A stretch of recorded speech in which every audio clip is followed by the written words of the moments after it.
Assalamualaikum warahmatullahi wabarakatuh. Masih dengan saya Ahmad Syarif, seksi pelatihan pada PWI Kabupaten Lebak. Saya masih memaparkan video-video tentang materi-materi yang diujikan pada saat uji kompetensi wartawan. Bagi teman-teman yang masih belum menonton video-video sebelumnya, masih seputar materi-materi uji kompetensi wartawan dari unit 1.1 sampai 1.8, silahkan diputar kembali video-videonya, silahkan diikuti. Untuk kali ini saya akan ulas tentang materi 1.9 bagi wartawan tingkat muda, yaitu wawancara tatap muka. Wawancara sudah menjadi pekerjaan sehari-hari bagi seorang wartawan, maka saya kira sudah tidak ada yang sulit bagi seorang wartawan sudah melakukan tugas liputan saat diuji pada materi sesi ini. Namun yang perlu diingat adalah bahwa pada saat melakukan wawancara, kita harus bisa memastikan dulu. Pertama, kita harus berpenampilan sopan sesuai dengan kondisi dan percaya diri. Artinya kita harus berpakaian sopan sesuai dengan kondisi. Kalau memang acaranya mengharuskan kita pakai jas, maka kita pakai jas. Kalau memang acaranya kita pakai baju resmi, kita pakai baju resmi. Tapi yang terpenting adalah kita tetap menggunakan pakaian yang sopan dan rapi. Minimal kita pakai kaos berkerah, lebih baik lagi kita pakai kemeja, kemudian kita pakai sepatu, jadi alas kakinya sepatu. Kemudian pada saat kita melakukan wawancara, terlebih dahulu kita harus memberikan salam kepada narasumber, memperkenalkan diri dan menciptakan suasana dialog pembukaan yang baik dan lancar. Artinya suasana kita buat santai. Kemudian kita menyampaikan tujuan wawancara kepada narasumber tadi. Kita jelaskan kepada narasumber tadi maksud wawancara ini apa, kemudian menjelaskan topik wawancaranya apa, dan mempersiapkan peralatan.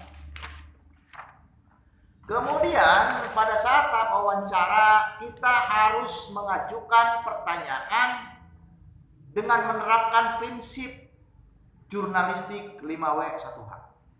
Ini penting dalam mengajukan pertanyaan itu. Artinya kita tidak boleh menghakimi, kita harus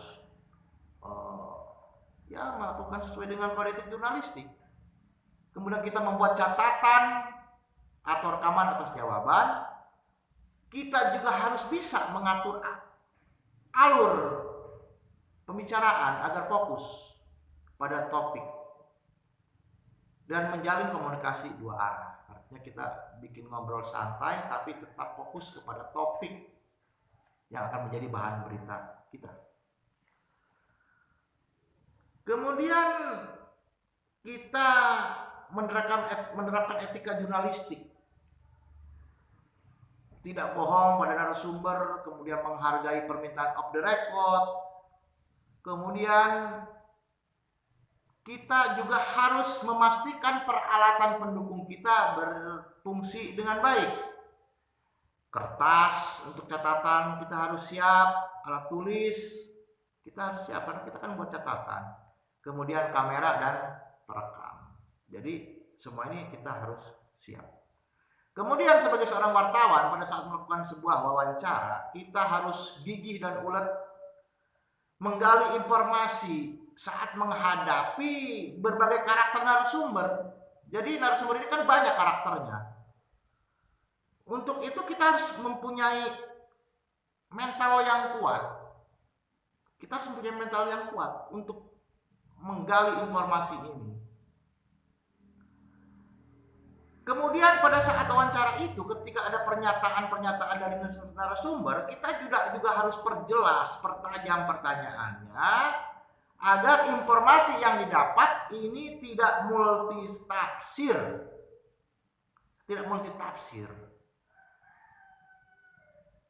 Jadi kita harus perjelas tuh hal-hal yang multi tafsir ketika melakukan wawancara.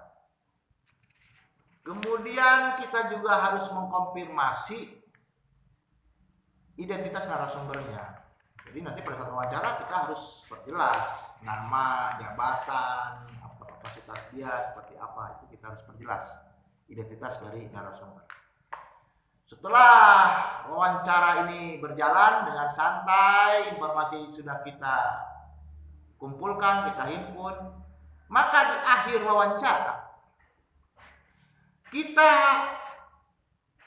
menjelaskan kepada narasumber kemungkinan untuk meminta informasi tambahan pada kesempatan lain. Artinya disampaikan, Pak, nanti mohon izin kalau ada informasi-informasi yang kurang, kita akan minta informasi tambahan, bisa kita kontak Bapak atau bisa kita datang kembali ke sini.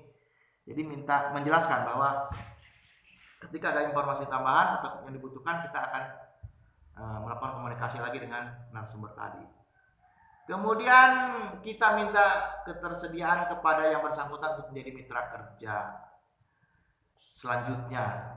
Jadi menjadi mitra kerja, artinya kita sampaikan bahwa Pak, kalau kita sudah nyambung seperti ini, kita kenal seperti ini, nanti kalau ada hal-hal lagi terkait dengan berita-berita yang seputar bidang Bapak ini, kita akan lakukan komunikasi dengan Bapak. Artinya kita sampaikan bahwa kita akan terus melakukan hubungan kemitraan dengan yang bersangkutan. Kemudian kita juga harus melakukan verifikasi kembali nama, pangkat, dan kedudukan. Kita harus verifikasi kembali bahasa asing, bahasa daerah ke dalam bahasa Indonesia yang mudah dimaknai. Kemudian juga kita harus memverifikasi kembali pernyataan-pernyataan yang multi tafsir tadi. Maka di akhir wawancara kita pamit, kita ucapkan terima kasih, dan kita bisa meninggalkan tempat wawancara. Demikian yang bisa saya sampaikan tentang materi 1.9, yaitu wawancara tatap muka. Mudah-mudahan apa yang saya sampaikan ini bisa bermanfaat bagi teman-teman. Silakan sekali lagi bagi yang belum menonton video-video saya sebelumnya, silakan ditonton. Dan kami akan terus mengunggah video-video edukasi seputar jurnalistik. Saya Ahmad Syarif, Seksi Pelatihan pada PWI Kabupaten Lebak. Assalamualaikum warahmatullahi wabarakatuh.